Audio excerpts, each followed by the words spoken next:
हाथरस मामले को लेकर लगातार उस पर सच्चाई को सामने लाने की पूरी कोशिश की जा रही है। सच्चाई की तलाश में लगातार टीमें लगी हुई हैं। आपको जानकारी दे दें, घटनास्थल का जायजा लेने सीबीआई की टीम भी पहुंची है, क्योंकि अब मामला सीबीआई के हाथ में पहुंच चुका है। आपको जानकारी दे दें, एसआईटी के बाद सीबीआई को जांच सौंपी गई है और इसके बाद सीबीआई लगातार इस पूरे मामले की जांच कर रही है। अपने हाथ में पूरी जांच ले ली है शनिवार को और उसके बाद घटनास्थल का जायजा लेने भी सीबीआई पहुंची है।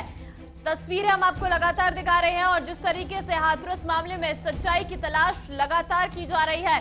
कल जहां पीड़ित परिवार कोर्ट में भी पेश हुआ था, कोर्ट में भी अपने बयान पीड़ित परिवार ने रखे थे और उसके बाद आज की अगर बात करें तो सीबीआई लगातार मामले की जांच कर रही है। पीड़ित परिवार का ये कहना है कि उन्हें कोर्ट पर भरोसा है और उन्हें जो न्याय है वो जरूर मिलेगा और न्याय मिलने के बाद ही पीड़िता की अस्थियों का विसर्जन किया जाएगा। लेकिन अभी तक अगर बात करें तो पूरे मामले में लगातार जांच जारी है। अलग अलग एंगल्स इस पूरे मामले पर सामने आ रही हैं। किसी प्रकार की कोई शिकायत नहीं थी।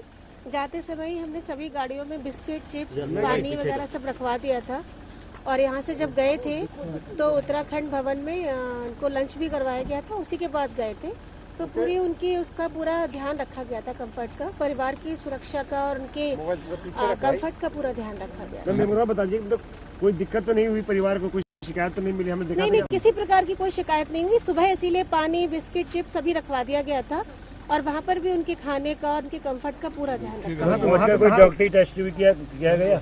हाँ जी, वहाँ पर डॉक्टरी भी की गई इन लोगों की?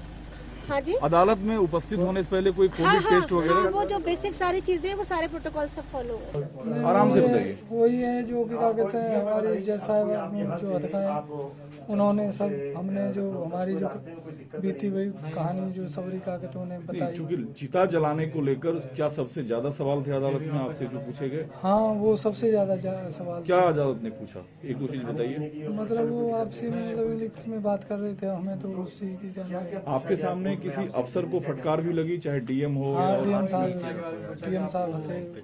क्या हाव भाव था कलेक्टर का, डीएम का?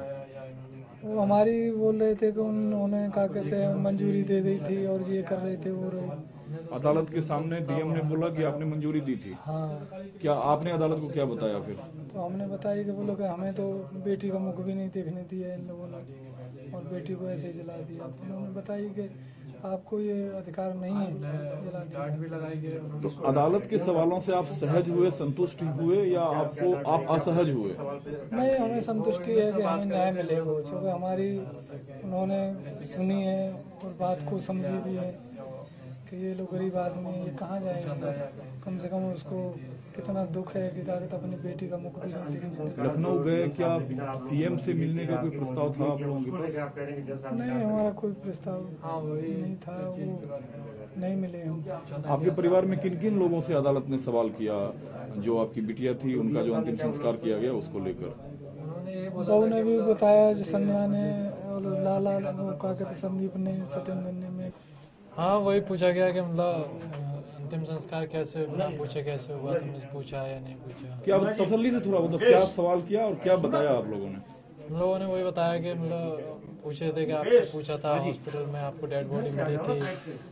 हमने बोला हमें तो मिली नहीं, हमें तो बताया भी नहीं, गुमराह कर दिया हम लोगों। क्या अदालत ने सिर्फ ये जानना चाहा कि अंतिम संस्कार आप लोगों की मर्जी से क्यों नहीं हुआ या और भी कुछ जानना चाहा अदालत? यही पूछा था उन्होंने कि आपकी मर्जी से हुआ या इन्होंने जबरदस्ती किया।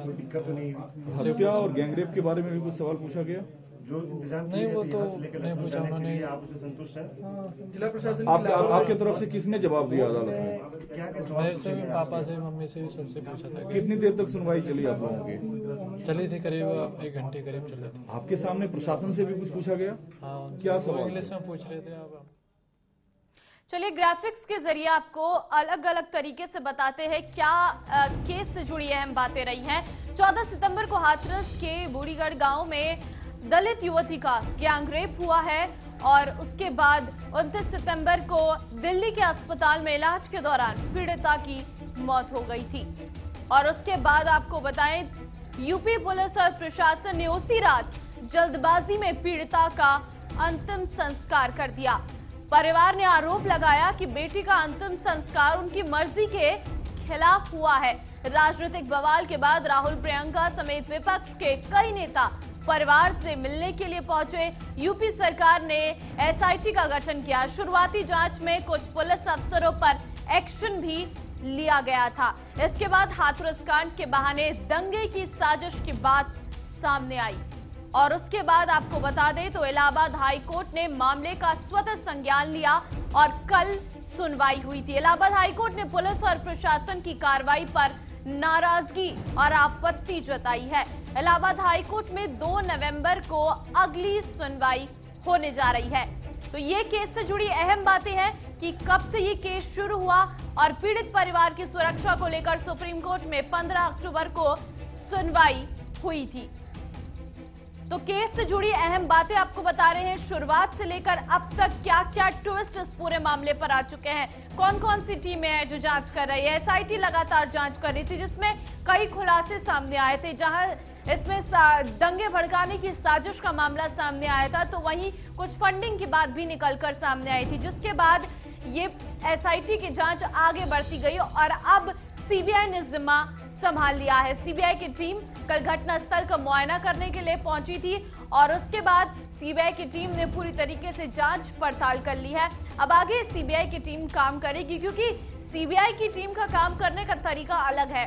वो एक एक पॉइंट करके पूरे मामले की जांच करती है। भरे देरी होती है लेकिन पूरे मामले पर अलग अलग एंगल्स के साथ सीबीआई जांच करती है और सच की तलाश अभी भी लगातार हाथरस केस में जारी है। जहां मामला गैंगरेप से शुरू हुआ था उसके बाद मामला आगे बढ़ते गया। संजीव कपासिया इस वक्त हमारे साथ, हमारे संवाददाता सीधे जुड़ गए हैं। संजीव, मामला बहुत पेचीदा होता जा रहा है। जहां लगातार गैंगरेप से मामला शुरू हुआ था, साजिश में पहुंचा, साजिश के बाद इसमें ईडी का क्योंकि कुछ फंडिंग के मामले भी सामने आए, अब सीबीआई के हाथ में ये पूरा केस पहुंच गया है। किस तरीके से सीबीआई आगे डील कर रही है, क्या कुछ मुआयना सीबीआई की टीम की तरफ से किया गया, कोई बात सामने आ पाई हो? देखिए ममता, आज सीबीआई हाथरस के उस गांव पहुंचेगी जो पीड़िता का गांव है और सिलसिलेवार जांच करने का काम करेगी। लेकिन कल हाईकोर्ट में जिस तरीके से सुनवाई हुई उसमें 2 चीजें बिल्कुल साफ हो गई हैं ममता।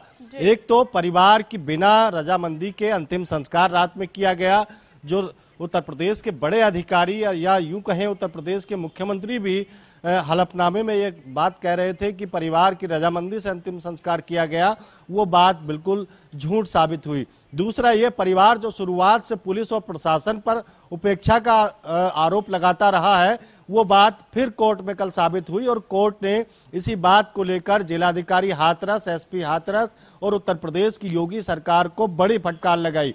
उन्होंने कहा कि आप किसी के मौलिक अधिकारों का हनन नहीं कर सकते। तो जवाब में उत्तर प्रदेश के जो प्रतिनिधि के तौर पर अधिकारी मौजूद थे, उन्होंने कहा कि दंगा भड़कने की आशंका थी, हजारों लोग वहां पर पहुंच सकते थे, इसलिए रात को अंतिम संस्कार किया गया।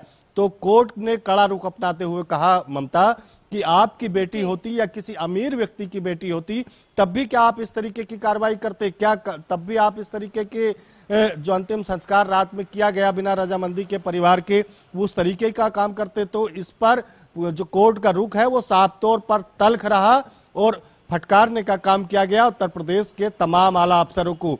2 नवंबर की तारीख अब मुकर्रर की गई है बहस के लिए और अब जो कल बयान लिए गए, चाहे पीड़ित परिवार के हों या फिर अधिकारियों के हों ममता, उनको रिकॉर्ड किया गया है। तो यानी कि ये जो बयान कल अदालत में दिए हैं, चाहे वो अधिकारी हो चाहे पीड़िता का परिवार हो, उनको भी सीबीआई मेंशन कर सकती है, उनको भी सीबीआई अपनी जो इन्वेस्टिगेशन है उसमें शामिल कर सकती है। तो कहीं ना कहीं कल का जो घटनाक्रम है, उत्तर प्रदेश की राजधानी लखनऊ का जो हाईकोर्ट की लखनऊ बेंच है उसने सुनवाई की, उसमें साफ तौर पर पीड़िता के परिवार की तरफ झुकता नजर आया हाईकोर्ट। तो यही प्रक्रिया है देश में जांच की, न्याय की, और जिस तरीके से लगातार लोग मांग कर रहे थे कि उस पीड़िता और पीड़िता के परिवार को न्याय मिले, लगातार पीड़िता का परिवार भी अपनी बातों पर अडिग है। हालांकि तमाम सरकार की तरफ से उसको समझाने का प्रयास किया गया, धमकाने का प्रयास किया गया। जिस तरीके से जिलाधिकारी हाथरस पर पीड़िता के पिता और पीड़िता के भाई ने आरोप लगाया था कि लात मारी गई, धमकाया गया, बयान बदलने के लिए कहा गया। तो ये जो सारी चीजें हैं, पीड़िता का परिवार भी अपनी बातों पर अडिग है और प्रशासन भी लगातार उसको अमली जामा पहनाने का काम कर रहा है। ममता। बिल्कुल संजीव, लेकिन अगर बात करें कल कोर्ट परिसर की, तो कल कोर्ट में कौन कौन से मुद्दे उठाए गए? क्या गैंगरेप के मुद्दे पर बात की गई या फिर सिर्फ अंतिम संस्कार को लेकर ही सवाल जवाब हुए?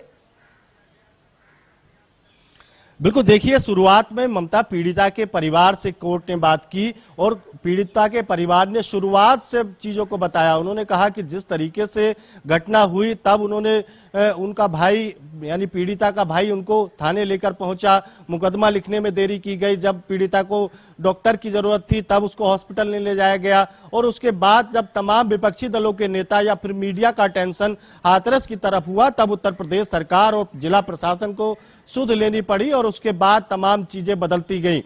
और जिस तरीके से रात को अंतिम संस्कार किया गया वो मुद्दा सबसे बड़ा मुद्दा था और कोर्ट ने यह भी माना है कि बलात्कार के मुद्दे पर भी अदालत में बात हुई और साफ तौर पर कोर्ट अदालत ये मानती है कि पीड़िता का जो अंतिम बयान है, पीड़िता ने जो आरोप लगाया है संदीप पर कि उसने मेरे साथ रेप किया है, तो ये बहुत बड़ा बयान है और इसको सबूत के तौर पर शामिल किया जाएगा। लेकिन एक बात जरूर साफ हुई, विपक्ष पर जिस तरीके से जो सरकार की तरफ से अपना हलफनामा दायर किया गया उसमें बात की गई है कि अंतिम संस्कार इस वजह से किया गया ताकि दंगा ना भड़के। इसको लेकर अधिकारियों से कोई सवाल कोर्ट का?